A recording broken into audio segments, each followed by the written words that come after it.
What legal thing are you addicted to? The internet in general. I hardly read anymore or do things I used to enjoy. I'm just hooked on the internet. Same. Yesterday I saw a thread about hobbies people have started up since the pandemic started, and I've never felt so unproductive. I saved the thread to get ideas for new hobbies, but here I am, still on Reddit. I'm like a chocoholic, but for alcohol. Now what would you call that? A beverage enthusiast. Sugar, spice, everything nice. Gambling on the stock market like a degenerate. r/Wall Street bets.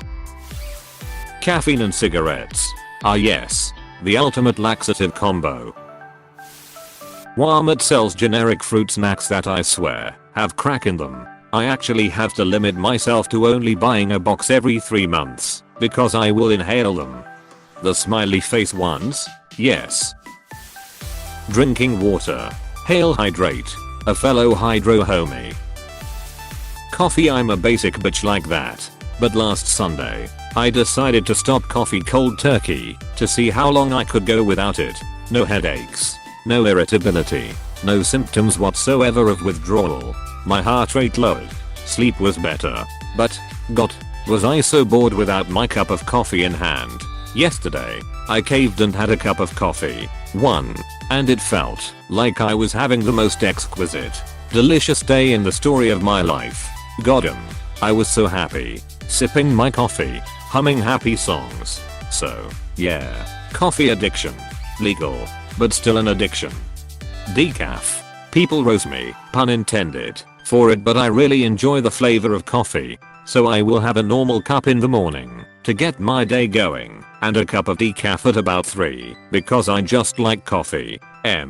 But don't want to rely on caffeine. It might just be the placebo effect, but I feel good after a cup of decaf in the afternoon.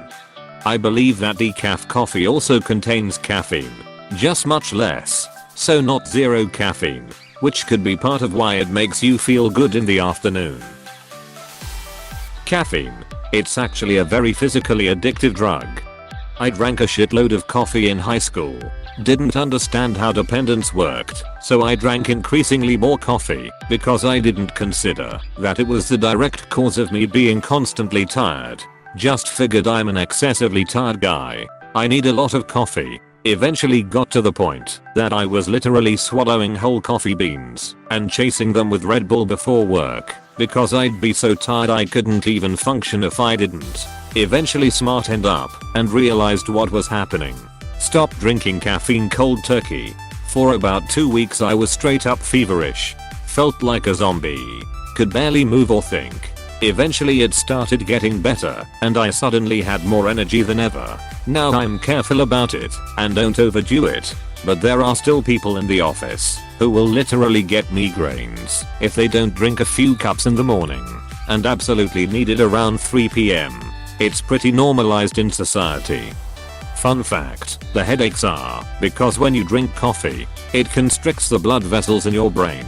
So when you drink coffee every day for a week and then stop all of a sudden, your blood vessels open up wide and the added blood flow causes headaches. Flying. Flight Simulator 2020 is coming tomorrow, and I'm still waiting on my new computer to get here so I can run it.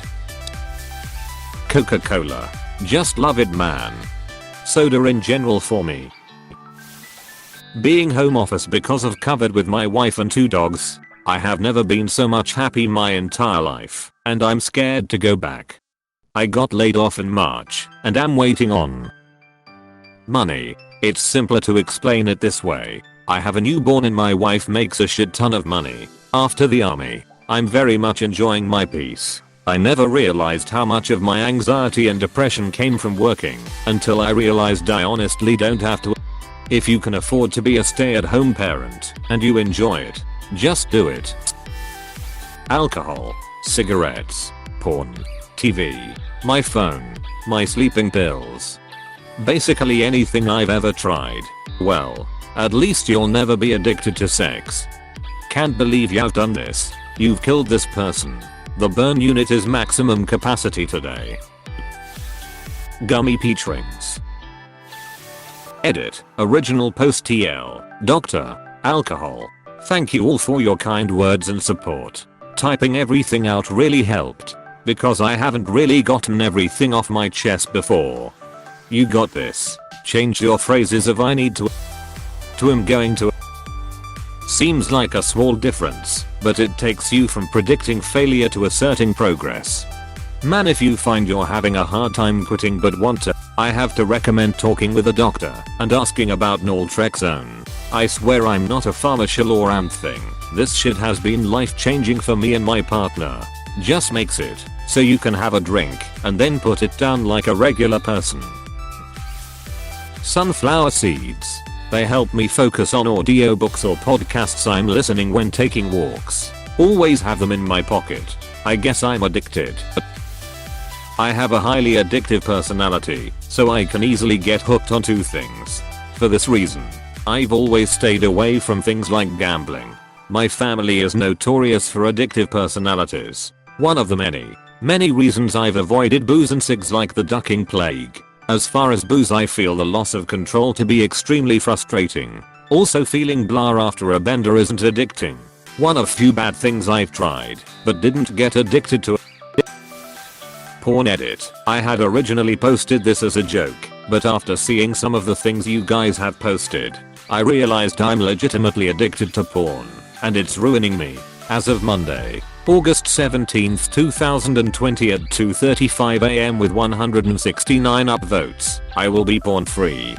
I decided to quit porn about 6 months ago, and only have watched a couple of times since. What I found useful was reading up on the negative side effects to jumpstart my motivation. Every time overcame the urge of wanting to watch. It became easier to overcome the urge. Red Bull. I would love nothing more than if they made an energy-free Red Bull. I'm in love with the flavor now and can't have any after 11 AM. Meltdown Smarties. Equal parts Smartie juice and Robitussin. That perfect Red Bull flavor. Subway's chocolate chip cookies. They are just so much better than anything I can make myself. Heat them in the microwave for 15 seconds, and they taste as if they just came out of the oven. Reminds me of cookies my grandmother used to make. People will give me shit, but I'm hopelessly addicted to tramadol. Been on it now for 14 years. I don't feel high off of it, but I do feel the slight antidepressant SSRI effect it has. It's like taking a great 8-hour prescription strength ibuprofen, but better. Really helps with the numerous different things that cause me pain on a daily basis. And cigarettes, been smoking since 9th grade. Tried to quit 16 times without success. Edit. I think the tramadol is more dependence or dependent than addiction. Tramadol withdrawals are no joke. It's kicking an opiate and an antidepressant at the same time. At this point, is it actually keeping away real pain, rather than taking away the increased pain that comes from withdrawal? Anyway, good luck. Coffee. Masturbation. I think IDK if it counts as an addiction, but recently I wasn't in the right mindset and was just craving the dopamine rush. So I've been masturbating almost daily for a year now, and covered honestly doesn't help. I can stop, I think. I went about 2 weeks once without doing it, but quarantine has made my boredom masturbation sessions more necessary. Is masturbating daily really that bad? I don't really jerk off at all right now, because I'm in a long-term relationship with a healthy sex life. But honestly 4 years before that, whenever I was single I jerked off. Once a day seemed pretty harmless. Reading. Love going out to the local nature reserve with my hammock and reading for a good 4 to 5 hours. I've noticed before that depending on the tone of my book, my mood will change. Once, I did an experiment where I stopped reading hours a day for a while. I was cranky for the first week, and then I felt the same as I would be if I was reading a light-hearted book. So I've literally suffered from reading withdrawal. Technology. You can say video games or porn, or browsing Reddit or Netflix, or whatever other addictive thing there is related to the computer or even your phone. It all comes back to the time sink that is our addiction to technology. I'd say technology is just form of consumption. You can still be addicted to porn or board games without technology. Garlic bread. Kratom. Do not let those duckers fool you into thinking that it isn't horribly addictive. It is. Not just mentally. Full-blown physical addiction. About the same level as cigarettes in my experience as a 40-year-old lifelong smoker. Yeah, the subreddits make it sound really innocent. And it can be. If you abuse it with high amounts and daily use, it was a nightmare to quit for me. I didn't sleep for about a week. Some people get flu-like symptoms and of course you have to deal with cravings. How long total was withdrawal for you? I've been taking it daily for about 4 years. That hurt to type. I was taking 20-ish grams a day and now I'm down to about 7. After a week cold turkey, was it pretty bearable? I've asked this question in the subs before, and it seems like I get answers like a few days and everything is back to normal in the kratom sub and a full year plus in the quit kratom sub. Basically 2 extremes. If you don't mind, it'd be really helpful to hear how bad/long it was. I really want to quit, but need to mentally prepare myself for what I'm up against. Hey, thanks for watching, and don't forget to subscribe.